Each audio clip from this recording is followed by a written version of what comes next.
Məbəs gününün əməlləri hansılardır? Məbəs günü müsəlmanlar arasında Rəcəb ayının 27-si qeyd edilir. Ümumiyyətlə Həzrət Məhəmməd sallallahu aleyhi və alihi və səlləmin peyğəmbər seçildiyi və Cəbrailin ona vəhy nazil etdiyi gün hesab edilir. Bu münasibətlə müsəlmanlar bayram mərasimləri keçirir və xüsusi əməllər yerinə yetirirlər. Neçə əməllərə? 1. Ənənəvi olaraq qüslanmaq, amma vacib deyil. 2. Oruç tutmaq.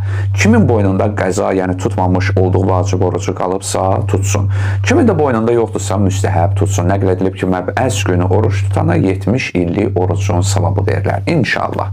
3. Həzrət Məhəmməd salavatullaha və əhl-i beytinə çoxlu salavat demək. Bacarırsınız 100 salavat deyin, hədiyyə edin. 4. Həzrət Peyğəmbəri ziyarət etmək. Heç olmasa bir salamla və ya bir Fatihə oxuyub hədiyyə etməklə bunu edin. 5. Rəyyan ibn Sərdən nəql olunub ki, İmam Cavad Bağdadda olarkən Rəcəb ayının 15-ci günü və 27-ci günü oruç tutdu. Bütün xidmətçiləri də oruç tutdular. O bizə 12 rükət namaz qılmağı tapşırdı. Hər dəfə deyirəm 12 rəkət, yəni 6 ədəd 2 rəkətdir. Namazdır ki, hər 2 rəkət də ki, təşəhhüdləri və salamları ilə bitir, durub yenidən növbətini qılırsan. Bu namazların hər rəkətində bir dəfə Fatihə və bir də istədiyiniz surəni oxuya bilərsiniz.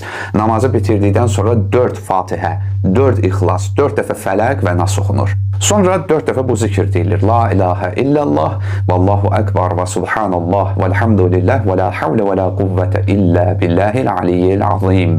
Sonra isə 4 dəfə bu zikr deyilir. Allahu Rabbi la uşriku bihi şeyən. Yəni Allah, Allah mənim Rəbbimdir, heç bir şeyi ona şərik qoşmuram. Ardınca 4 dəfə bu zikri deyirsən. La uşriku bi Rabbi əhədə. Yəni mən Rəbbimə heç kəsi şərik qoşmuram. 6. Yenə də 12 rəkətli namazdır. Yəni 6 ədəd 2 rəkətli namaz, hər 2 rəkətin sonunda təşəhhüd salamları.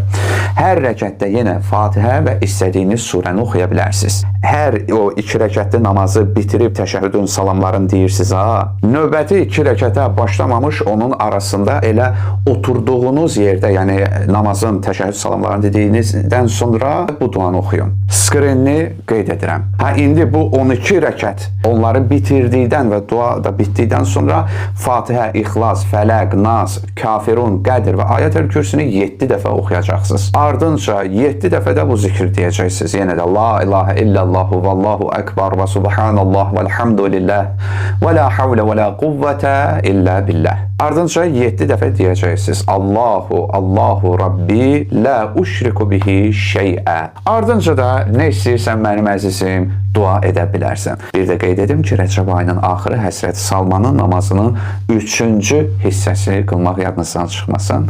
Bu haqda da danışmışam.